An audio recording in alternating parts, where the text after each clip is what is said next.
The former Deputy Attorney General expressed support for laws against fake news, but raised concerns about potential censorship of free speech.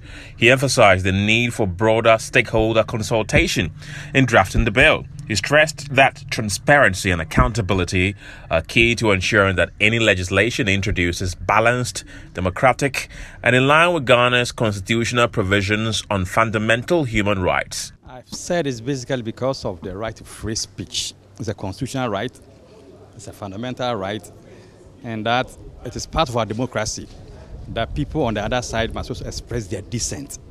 And so if we have a law that's seeking to also put some stumbling blocks on free expression, then there's that kind of worry. But as I said, when it comes to misinformation or disinformation, we should be looking at national security vis-a-vis the subject matter in contention. If that misinformation borders on national security and has far-reaching consequences, then we must, at all costs, make sure that we crack the whip.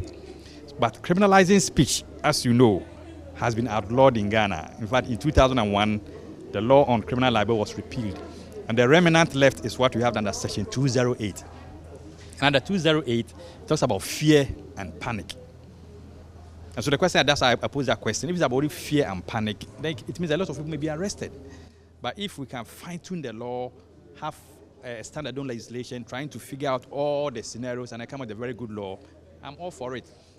Country Director of Conrad Adenoya Stiff-Tank, Anna Wasserfall, urged Kenyans to double-check information they come across, especially on social media, to ensure that they are not consuming fake news.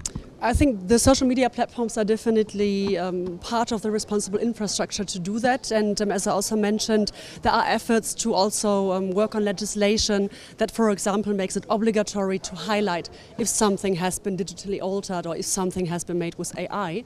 However, I don't really believe that, with the pure amount of information that we are seeing on social media and the billions of actors we are seeing on social media as individuals who are on social media, it will really be possible to solve the issue just through legislation or just by holding the platforms accountable, which is why I find it extremely important that we, as ourselves, as individuals, also take our part of the responsibility when it comes to fake news, to mis and disinformation, as in we need to make sure that we cross-check, we need to make sure that we actually validate information that we are getting, and we need to make sure that we are not becoming spreaders of mis and disinformation.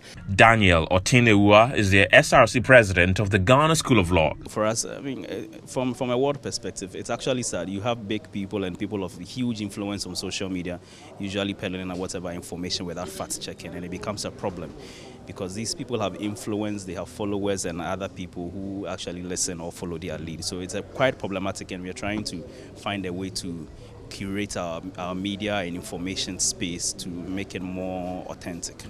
The dialogue, which brought together various stakeholders, was under the theme misinformation, democracy and security, the legal response in a digital age, and the promotion of information integrity.